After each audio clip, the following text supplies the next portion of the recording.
But the surprising thing was, what really shocked me was the fact that I could even tolerate any of these foods, because even just a month or two prior, I almost couldn't tolerate anything. It got to that point. Like, that's what put me in the hospital. I couldn't eat anything. In fact, my dad had to blend food because I just had trouble chewing and swallowing. I remember one time he blended tilapia, rice, and boiling water just to make it mushy so I could drink it. And that's how I know I hit rock bottom. That's kind of what made the hospital take me seriously.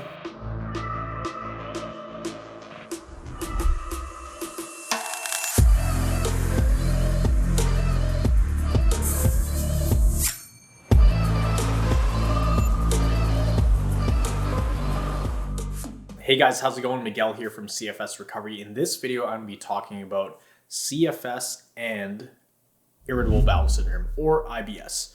Now, this is a very common thing that people experience when they have something like chronic fatigue syndrome. You know, chronic fatigue syndrome is essentially a hypersensitive nervous system disorder. Doctors recognize it as a neurological disorder. They can't really explain a lot of the stuff that's going on in the body, but essentially, in my experience, based on the people I've worked with and what I've seen to work, if we just classify CFS as a hypersensitive nervous system, that will solve a lot, if not all, of these symptoms that kind of go under the umbrella of this hypersensitive nervous system issue. Now, when it comes specifically to irritable bowel syndrome, or IBS, right, a lot of people can, fall into the trap of thinking that it's actually a digestion issue. Now, it might actually be. So the first thing, as always, is make sure to go get it checked out at your doctor's. Make sure you do allergy tests. See doctors specifically for your gut. Do a bunch of tests to make sure there's nothing actually going on in your gut. So that's step one. If they don't find anything happening in the gut, then you can be pretty confident that this is just a hypersensitive nervous system issue. Now, let's rewind the clock a little bit. Growing up, I never really had issues. I could pretty much eat anything. I could drink milk, dairy, gluten, sugar, chocolate, caffeine, stimulants, all of that. None of that stuff ever bothered me.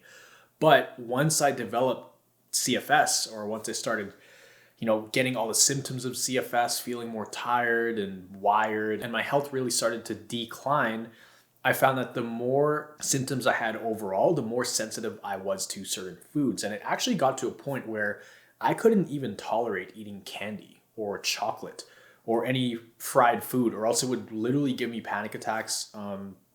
My heart would race, it would pound, I'd start to feel lightheaded. This one time I remember working as a personal trainer, and we were just getting ready for the day. Everybody was hanging out, and the manager decided to buy everybody some hot chocolate. I think it was to try to entice us or encourage us or inspire us to do really well that day and sell a lot of personal training. So we went to go get some hot chocolate at a nearby shop. And so I chugged the cup of hot chocolate, and just the sugar in that and the cocoa, which, there's a little bit of caffeine in chocolate, my heart was racing like crazy. And this is just one of the instances where I experienced this. There was another time where I was out with friends. This is when the CFS was just first hitting me. So at this point, I could no longer exercise. I was pulling back on a lot of activity, had a lot of symptoms. It was around Christmas time, and I went to go get sushi with a bunch of friends. And we had done this dozens of times in the past. But this time, it was after my first few episodes of going to the hospital due to a bunch of symptoms. And so we ate sushi, we had some fried chicken, all of that good stuff. And I woke up at, I think it was 1 or 2 a.m. My heart was racing, just pounding out of my chest. And it literally felt like a crash. That's what it felt like. It was a lot more than an adjustment period. And so over the years, I developed this sensitivity to a lot of different foods. And it just got worse. And they tested my gut for all these different things. In fact, we even tried doing many detoxes, which I did with a naturopath, and flushed my system. Detoxes were absolutely brutal. They really wiped me out, took a toll on my body. And even after the detoxes, the gut issues were still there, which was very frustrating because I would eat something and my stomach would hurt, or I'd get upset stomach, and I need to go to the washroom 5 times, 3 to 4 times in a row. Here's the interesting part about me having IBS. And this is how I know, at least in my case, and for a lot of other people, food wasn't the main thing I should have been focusing on. In certain cases, yes, if you have SIBO or SIBO, whatever, however they pronounce it, or actual things they have found in the gut that they tested for, I'm not talking about those. I'm talking about if they have not found anything in your gut, but you're experiencing all these symptoms in addition to the IBS. I was living with my grandparents for 6 months at my absolute worst. I could barely walk, so I needed help from my 72-year-old grandma to just get to the washroom. So I'd be hanging on to her. Couldn't really roll over in bed, had a hard time feeding myself. So just try to make me as healthy as possible. My grandma and grandpa would prepare all this very healthy food. And so I was eating, eggs, salads, sweet potatoes, ginger tea every morning, avocados. I remember exactly, what I was eating because every single day it was the same thing. And so I was eating extremely healthy, no junk food at all, no sugar, no cookies, no chocolate, no nothing. But for 6 months on that diet, I just kept getting worse and worse and worse. I would have adjustment period after crash after adjustment period, and it was just a nightmare. But my diet was perfect. And I was still getting really upset stomach, especially when I had adjustment periods or crashes. That's when it would be the worst. And when I got to the hospital, I was in ICU for about a month. If you want to listen to my more in-depth, detailed story, you can check it out up here. It's on Raylan's channel. I really break down my story there.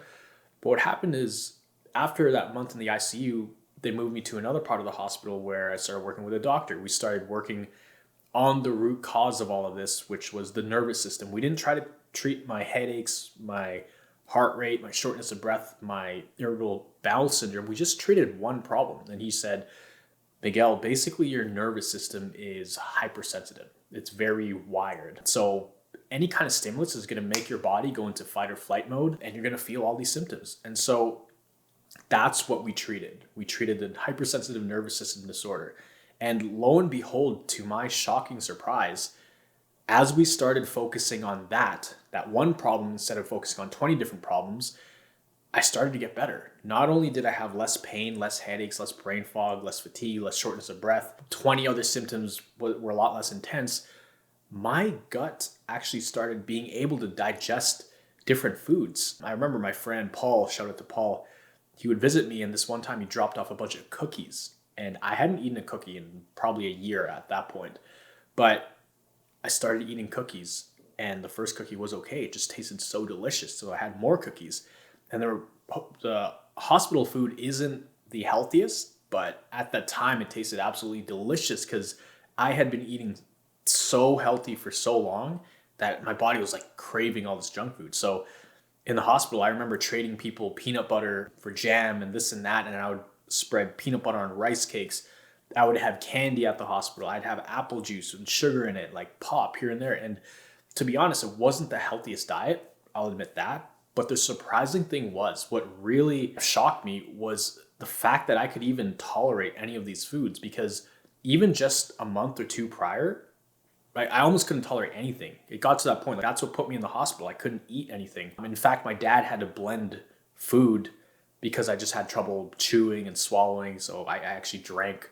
I remember one time he blended tilapia, rice, and boiling water just to make it mushy so I could drink it. And that's how I know I hit rock bottom. That's kind of what made the hospital take me seriously and actually let me stay. But I was able to eat all this different food. To my surprise, I was okay. In fact, I wasn't getting worse. I wasn't staying the same. I just kept getting better while I was eating all this food. And so that's a perfect example that really taught me and showed me and proved to me that this was more than just a gut issue. This is not really a diet issue. This is like a hypersensitive nervous system issue.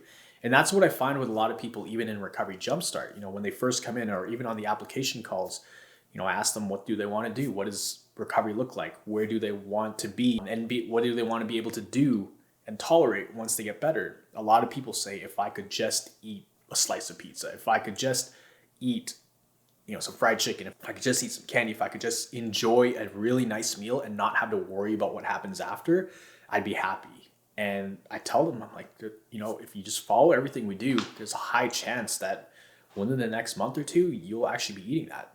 And so there have been many cases in the program where people come in, they can't tolerate food, and within a month or 2 months, definitely by 3 months, they're able to tolerate more. And it's just really cool to see, because what happened to me, what's happening to them. And it was really nice to know that I didn't have to avoid these foods forever, which that's what I was so used to believing, and I thought I'd never be able to enjoy really good food again, as in like junk food. Obviously now I eat a little bit healthier, but every now and then I could introduce things into my diet knowing that it won't completely wipe me out. So when you have this hypersensitive nervous system issue, there's actually a lot of science behind it of why it's hard to digest things. So number one is when you're in a state of fight or flight mode, when your heart's pounding or your body's feeling really wired and buzzed, a lot of the blood goes to your extremities, to your arms and legs, because your body is getting prepared to run or flee or fight. That blood needs to be in your arms and limbs so you could perform all these moves. So when there's a lot of blood in your extremities, there's not a lot of blood in your internal organ area here, right? When your body is running from something or fighting something off, trying to just survive, it's not worried about digesting. It's not worried about a lot of stuff that goes on here. So it prioritizes movement of the arms and legs and those kind of functions versus digestion, which is why a lot of the times we'll eat food and it feels like our body is having a hard time digesting that food. It's because there's not much blood in this area. It's all in our limbs. Our body's focused on fight or flight or freezing in the situation, not so much rest and digest, right? So that's why it's called rest and digest, because when you are resting, when you're in parasympathetic mode, that's when your body allows itself to digest because the blood starts to go into your internal organs. So this kind of explains why, especially when you're feeling extra anxious, extra wired, and have that extra buzzing feeling, it's hard to digest food. In fact, I just pulled up something on my phone here. Worry about things like money, career, relationships, and your health and ongoing anxiety can make you experience IBS more intensely. It can feel like anxious thoughts and fears make IBS symptoms come on. If you have IBS, it may just be that you're more sensitive to emotional troubles or worries. Some people with irritable bowel syndrome report psychological symptoms such as depression or anxiety. This occurs mainly in people who experience more severe symptoms.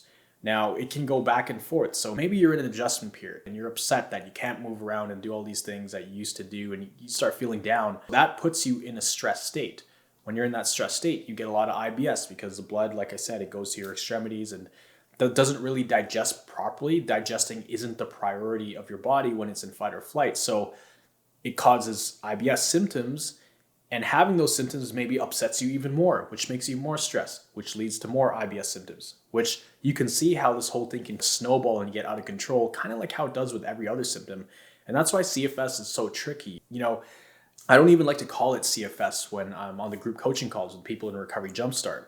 I call it a hypersensitive nervous system issue because that's essentially what it is. Even people with mitochondria dysfunctions, it's the same thing. It's this hypersensitive nervous system issue. They're getting better with the same approach that people with mold toxicity, people with long COVID, people who have been wiped out by some kind of bronchitis or flu or strong virus. It's the same approach because all we're trying to do is fix a hypersensitive nervous system disorder if tests have ruled out any other causes of this, any other obvious causes that explain everything that's going on. That's just something to think about. If you have IBS, a lot of people go down the route of trying to fix it, but you can't really fix something if it's not the root cause. Like you could take all these supplements for your gut, but if we're not fixing the root cause of this, which is a hypersensitive nervous system issue, then we're going to have to continue using these band-aid fixes. And in the long run, that can lead to more harm than good. So again, just, make sure you get all the tests done to rule out anything that's happening with the gut. That's really going to help you focus on the root cause of a lot of this. And the chances are very high that this is a hypersensitive nervous system issue that we're dealing with here, not so much IBS. You may have IBS symptoms, but the root cause is different. But make sure you go get that checked out. I don't want to tell you something, a potential treatment when you haven't checked this stuff out.